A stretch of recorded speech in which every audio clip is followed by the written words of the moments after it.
ಇದನ್ನ ಯಾಕೆ ಮಾಡ್ರಿ ಅಂತ ಹೇಳ್ತೀನಿ ಅಂತಂದ್ರೆ, ಈ ಸಪೋಸ್ ಈಗ ನೋಡ್ರಿ ಮೊನ್ನೆ ಅತಿ ಹೆಚ್ಚು ಮಳೆಗಾಲ ಆಯ್ತು, ಅತಿವೃಷ್ಟಿ ಅನಾವೃಷ್ಟಿ ಯಾವಾಗ ಬರುತ್ತೆ ಯಾವಾಗ ಹೋಗುತ್ತೆ ಹೇಳಕ್ಕೆ. ಪ್ರಕೃತಿ ದತ್ತವಾಗಿ ಬೆಳಿತಕ್ಕಂಥ ರೈತರು ನಾವು ಪ್ರಕೃತಿಯನ್ನೇ ನಂಬಿ ಕುಂತಿರ್ತೀವಿ.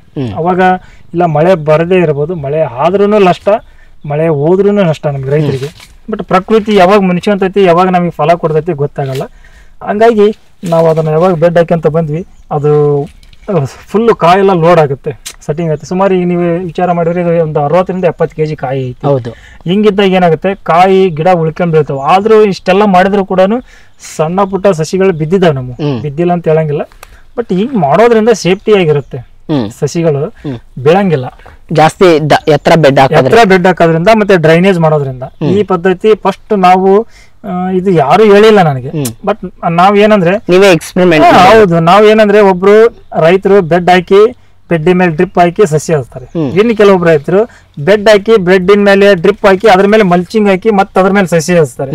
ಬಟ್ ನಾವು ಇದು ಒಂದು ಪ್ರಯೋಗಾಲಯ ನಮ್ದು ಯಾವಾಗ ಒಂದು ಹೊಸ ಕೃಷಿಯನ್ನ ಮಾಡ್ತೀವಿ ಅಂದ್ರೆ ಪ್ರತಿ ಸಾರಿನೂ ನಾವು ಪಪ್ಪಾಯಿ ಬೆಳೆಯುವಾಗ ಒಂದೊಂದು ಪ್ರಯೋಗ ಮಾಡ್ತಾ ಇರ್ತೀವಿ. ಅವಾಗ ಏನಾಯ್ತು ಅಂದ್ರೆ ನಾವು ಡ್ರೈನೇಜ್ ಹಾಕಿ ಹಿಂಗ್ ಮಾಡೋದ್ರಿಂದ ಸಕ್ಸಸ್ ಆದ್ವಿ ನಾವು. ಅಂದ್ರೆ ಸಸಿ ಭೂಮಿ ಒಳಗಿನಿಂದ ಬರುತ್ತೆ ಅರ್ಧ ಫೀಟ್, ಅದಾದ್ಮೇಲೆ ಮತ್ತೊಂದು ಫೀಟ್ ಬೆಡ್ ಎತ್ತಿ ಹಾಕ್ತಿವಿ. ಅಂದ್ರೆ ಸುಮಾರು 1.5 ಬೆಡ್ ಹೈಟ್ ಆಯ್ತು.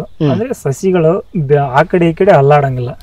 ಈ ಉದ್ದೇಶ ಒಳಗಡೆ ಜಾಸ್ತಿ ಆಗೋದ್ರಿಂದ ಬೇರೆ ಹರಡುವಿಕೆಗೆ ಏನ್ ತೊಂದರೆ ಆಗಲ್ಲ. ಯಾಕಂದ್ರೆ ನೇಗಿಲು ಉಳಿ ಮಾಡಿರ್ತೀವಿ, ರೂಟರ್ ಹೊಡೆದಿರ್ತೀವಿ, ಅದು ಭೂಮಿ ಎಲ್ಲಿ ಮಿದುವಾದ ಭೂಮಿ ಇರುತ್ತೆ ಅಲ್ಲಿ ಓದೇ ಹೋಗುತ್ತದೆ. ನಾವೇನು ಅಷ್ಟು ಅದಕ್ಕೆ ಪ್ರೆಷರ್ ಏನು ಕೊಟ್ಟಿಲ್ಲ.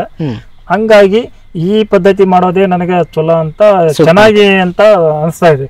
ಹಂಗಾಗಿ ಇದೇ ಪದ್ಧತಿ ಮಾಡ್ಲಿ, ಬೇರೆ ರೈತರಿಗೂ ಕೂಡ ನಿಮ್ ಚಾನಲ್ ಮುಖಾಂತರ ಕೇಳ್ಕೊಳ್ತೀವಿ, ಬೇರೆ ಮಾಧ್ಯಮದ ಮುಖಾಂತರ ಕೇಳ್ಕೊಳ್ಳೋದಿಷ್ಟೇ, ಈ ಪದ್ಧತಿ ಮಾಡ್ಲಿ ಅಂತ ನಾನು ಹೇಳೋದು. ಡ್ರೈನೇಜ್ ಸಿಸ್ಟಮ್ ಅಂದ್ರೆ ಈಗ 1 ಎಕರೆಗೆ ಎಷ್ಟು ಸಸಿ ಕೊಡ್ತಾವ? ಈಗ ಅದೆಲ್ಲ ಹೇಳೋದಾದ್ರೆ ಈಗ ನಾವ್ ಇಷ್ಟೆಲ್ಲ ಹೇಳಿದ್ವಲ್ಲ, ಸಸಿ ಎಷ್ಟು ಹೋಗ್ತಾವ ಅಂತಂದ್ರೆ 1 ಎಕರೆಗೆ ನಾವು 8 ಫೀಟ್ 6 ಫೀಟ್ ಮಾಡಿದ್ರೆ 900 ಇಂದ 950 ಸಸಿ ಹೋಗುತ್ತೆ.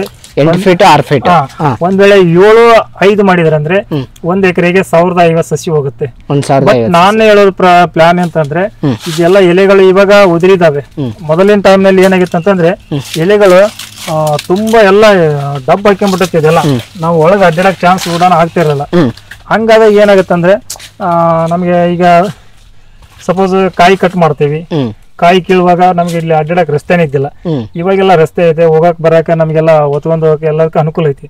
ಬಟ್ ನಾನ್ ಹೇಳೋದೇನಂದ್ರೆ 7-5 ಮಾಡೋದಕ್ಕಿಂತ 8-6 ಮಾಡೋದು ಬೆಟರ್. 8-6 ಮಾಡಿದ್ರೆ ಕಾಯಿ ಗಾತ್ರ ಚೆನ್ನಾಗಿ ಬರುತ್ತೆ, ಗಿಡ ಹೆಲ್ದಿ ಆಗಿರುತ್ತೆ, ಒಳ್ಳೆ ಇಳುವರಿ ತಗೋತೀವಿ ನಾವು.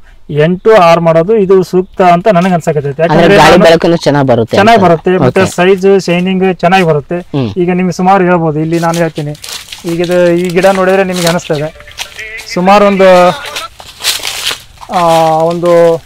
70 to 80 kg ಕಾಯಿ ಸೆಟ್ಟಿಂಗ್ ಆಗಿದೆ. ಇಷ್ಟೆಲ್ಲ ಕಾಯಿ ತೆಗೆದ್ರು ಕೂಡ ಇಷ್ಟು ಸೆಟ್ಟಿಂಗ್ ಆಗಿದೆ. ಇದು ಏನ್ ಉದ್ದೇಶ ಅಂತಂದ್ರೆ ಚೆನ್ನಾಗಿ ಗಾಳಿ ಬೆಳಕು ಚೆನ್ನಾಗಿ ಬಿದ್ದಿದೆ. ಹಾಗಾಗಿ ಇದು ನಿಮಗೆ ಒಳ್ಳೆ ಚೆನ್ನಾಗಿ ಬರುತ್ತಾ ಅಂತ ಹೇಳಕ್ಕೆ ನನಗೆ ಖುಷಿ ಆಗುತ್ತೆ. ಯಾಕೆಂದ್ರೆ ನಾನು 10 ವರ್ಷದ ಒಂದು ಅನುಭವದ ಮೇಲೆ ಹೇಳ್ತಾ ಇದ್ದೀನಿ. ನಾನು ಹಂಗೆ ಯಾರೋ ಒಂದು ಹೇಳಿದ್ರು, ಯಾರೋ ಒಂದು ಯೂಟ್ಯೂಬ್ ನಲ್ಲಿ ನೋಡಿದೆ ಅಂತ ಅಲ್ಲ, ಅನುಭವದ ಆಧಾರದ ಮೇಲೆ ನಾನು ಹೇಳ್ತಾ ಇದ್ದೀನಿ. ಈ ತರ ಮಾಡ್ರಿ ಬೇರೆ ರೈತರು ಕೂಡ ಅಂತ ಹೇಳ್ತೀನಿ.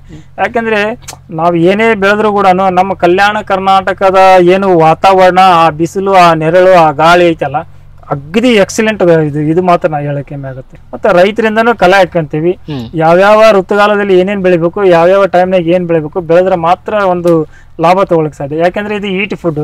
ನೀವು ಬೇಸಿಗೆ ಒಳಗೆ ಬೆಳಿತೀನಿ ಅಂದ್ರೆ ರೇಟ್ ಕಡಿಮೆ ಇರುತ್ತೆ. ಯಾಕಂತಂದ್ರೆ ಬೇಸಿಗೆ ಒಳಗೆ ಪಪ್ಪಾಯಿ ತಿನ್ನಲ್ಲ. ಆ ಟೈಮ್ನಾಗ ದ್ರಾಕ್ಷಿ ಚಲೋವಾಗುತ್ತೆ, ಮಾವು ಚಲೋವಾಗುತ್ತೆ, ವಾಟರ್ ಮೆಲನ್ ಚಲೋವಾಗುತ್ತೆ. ಇವು 3 ಇದ್ದಾಗ ಇದ್ರ ಡಿಮ್ಯಾಂಡ್ ಕಡಿಮೆ ಇರುತ್ತೆ.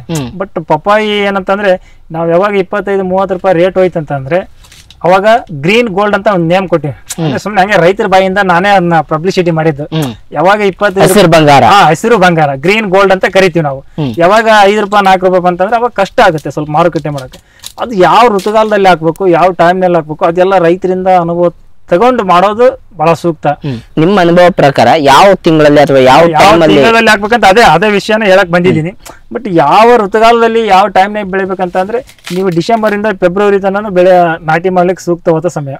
ಯಾಕೆ ಆ ಟೈಮ್ನಾಗ ಮಾಡ್ರಿ ಅಂತೀರಂದ್ರೆ, ಈಗ ನೀವು ಡಿಸೆಂಬರ್ನ ನಾಟಿ ಮಾಡಿದ್ರೆ ತಿಳ್ಕೊರಿ, ಆ ಡಿಸೆಂಬರ್ ಜನವರಿ ಇಲ್ಲಿಂದ ಆಗಸ್ಟ್ ತಿಂಗಳಿಗೆ ಬಂದ್ಬಿಡುತ್ತೆ.